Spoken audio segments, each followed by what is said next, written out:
हमने कहा ये ब्लैक मार्केटिंग क्यों होती है? क्योंकि जनता को पता ही नहीं कि इस अस्पताल में कितने बेड खाली हैं, कितने बेड भर गए, तो वो अपने हिसाब से ब्लैक मार्केटिंग कर रहा है। वो जो भी 2-4 कर रहे हैं, सारे नहीं कर रहे, सारे बहुत अच्छे हैं। फिर से मैं कह दूं कि सारे प्राइवेट हॉस्पिटल्स बहुत अच्छे हैं, 2-4 हैं जो बदमाश हैं।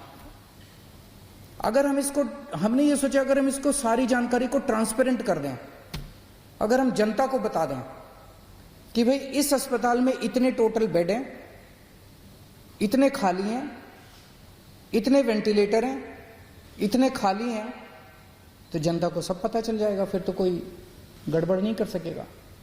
और पिछले मंगलवार को हम लोगों ने ये ऐप लॉन्च करके दिल्ली सरकार का, और सारे अस्पतालों की लिस्ट डाल दी कि किस अस्पताल में कितने बेड है, कितने खाली हैं। और फिर तो जो बवाल हुआ,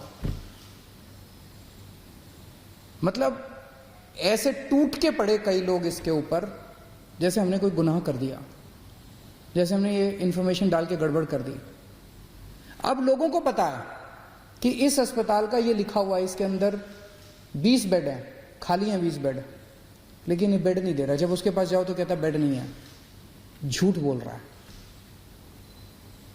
2 चीजें, इस बेड को अपडेट हम तो कर नहीं रहे, इन्हीं सबको हम लोगों ने पासवर्ड दिया हुआ है, तो उस ऐप के ऊपर अस्पताल खुद अपडेट कर रहा है कि मेरे इतने बेड खाली हैं, और फिर कहता है बेड नहीं है। तो दोस्तों, इसको तोड़ने में ये जो कुछ लोगों ने, चंद लोगों ने माफिया बनाया हुआ था, इसको तोड़ने में थोड़ा समय लग रहा है। ये पूरे के पूरे एकदम से रिएक्ट कर रहे हैं। कुछ इनमें कुछ चंद अस्पताल दिल्ली के इतने पावरफुल हो गए हैं, सभी पार्टियों के अंदर उनका पहुंच है, ऊपर तक पहुंच है। अंदर प्राइवेट में धमकी दी है उन्होंने कि हम नहीं कोरोना के मरीज लेंगे, जो करना है कर लो। मैं उनको कहना चाहता हूं, कोरोना के मरीज तो लेने पड़ेंगे तुमको। आप लोगों को दिल्ली में अस्पताल बनवाया था पैसे कमाने के लिए नहीं बनवाया था। आपका अस्पताल बनवाया था दिल्ली के लोगों की सेवा करने के लिए।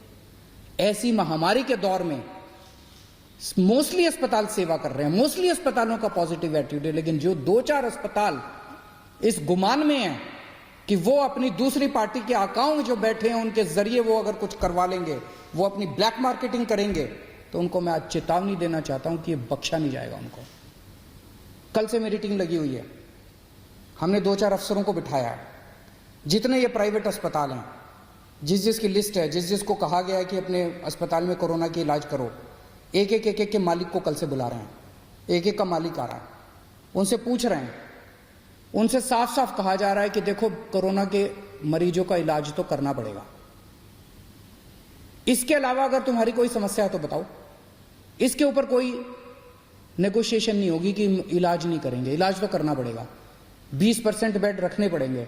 कुछ लोग कहते हैं जी 20% बेड कैसे रखें, हमारी व्यवस्था नहीं है। तो ठीक है, 20% मत करो, पूरे 100% बेड आपके कोरोना के लिए कर देते हैं। कुछ लोगों की जेन्युइन समस्या थी। कल से हमारी टीम, कल 33 हॉस्पिटल्स के साथ बैठक हुई, आज बाकी सारे हॉस्पिटल्स कवर कर लेंगे।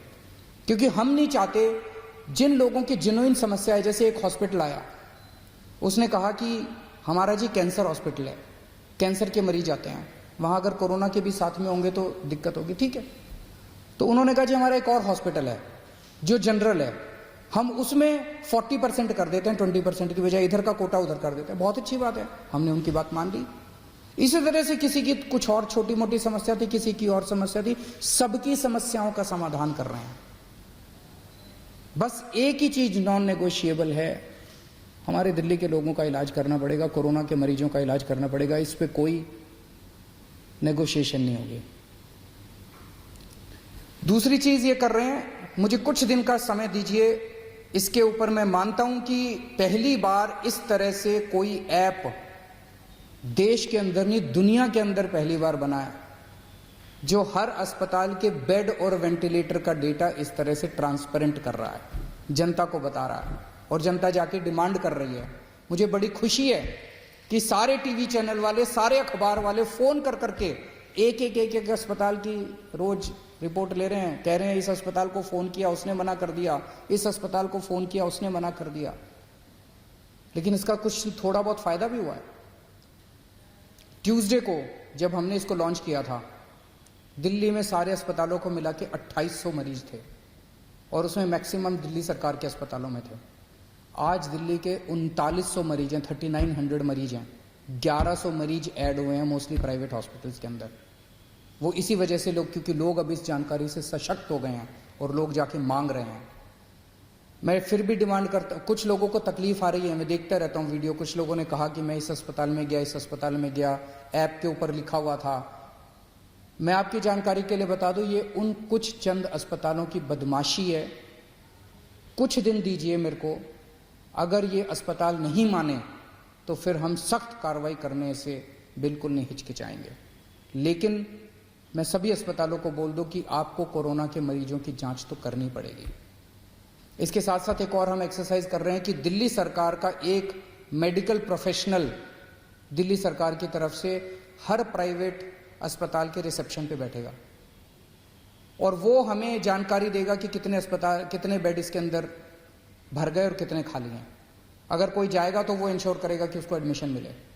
तो अब वो फॉल्स रिफ्यूजल जो है, जो अस्पताल बेड होते हुए भी मना करते हैं, जो चंद अस्पताल अगर बेड्स की ब्लैक मार्केटिंग करते हैं, ये धंधा बंद करेंगे अब दिल्ली के अंदर।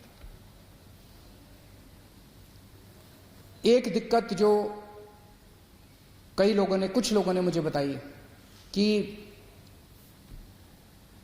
अगर कोई पेशेंट सीरियस है, सांस की तकलीफ हो रही है, ऑक्सीजन सैचुरेशन लेवल काफी कम हो गया, लेकिन अभी कोरोना का टेस्ट नहीं हुआ उसका, वो अस्पताल में जाता है तो उसको कहते हैं सस्पेक्ट मरीज है, अभी उसका कंफर्म नहीं हुआ कि सस्पेक्ट कहते हैं उसको, सस्पेक्ट मरीज है। ऐसे अस्पताल को कोई लेने को मना कर दे, ऐसे मरीज को सारे अस्पताल लेने को मना कर देते हैं, कहते हैं पहले जाके टेस्ट करा के आ। कहां से टेस्ट करा के आएगा? अरे तुम ही तो टेस्ट करोगे, वो कहां से जाके टेस्ट करा के आएगा? तो आज हम ऑर्डर निकाल रहे हैं कि किसी भी सस्पेक्ट मरीज को कोई भी अस्पताल मना नहीं करेगा। अगर कोई मरीज आता है वो सस्पेक्ट है तो उसको मान लो कि वो कोरोना का मरीज है और उसके शुरू कर दो, क्योंकि कोरोना की अलग से दवाई तो है नहीं। अगर वो कोरोना का मरीज है तो पीपी किट पहनना है तो पीपी किट पहन के उसका इलाज शुरू कर दो, उसको ऑक्सीजन तो दे दो, उसको बचा तो लो, उसकी जान तो बचा लो। तो आज हम ऑर्डर पास कर रहे हैं, ऑर्डर की किसी भी सस्पेक्ट मरीज को मना नहीं किया जाएगा और अस्पताल उसका टेस्ट कराएगा और टेस्टिंग के बाद अगर कोरोना आ जाता है तो अकॉर्डिंगली काम करेंगे, कोरोना नहीं आता है तो उसको नॉन कोरोना वार्ड में शिफ्ट कर दिया जाएगा। कुछ लोगों ने मुझे कहा कि उन लोगों को, कल से मीडिया के अंदर कुछ चल रहा था कि हमने कुछ चंद, दिल्ली में टेस्टिंग बंद हो गई है, टेस्टिंग बंद हो गई है, टेस्टिंग बंद हो गई है। आज 5300 सैंपल्स आए हैं टेस्टिंग, 5300 सैंपल्स की टेस्टिंग हुई जो आज का डेटा है। तो टेस्ट बंद नहीं हुए हैं। दिल्ली में 42 लैब्स, 42 लैब्स सरकारी और प्राइवेट दोनों मिला के टेस्ट करती हैं। उनमें से 6 लैब ऐसी थी जो बदमाशी कर रही थी, ठीक से काम नहीं कर रही थी। उनके खिलाफ एक्शन लेना चाहिए, नहीं लेना चाहिए? उनके खिलाफ एक्शन लिया हम लोगों ने। 36 लैब अभी भी काम कर रही थी, उन 6 के खिलाफ एक्शन लिया है। 36 लैब अभी भी काम कर रही हैं।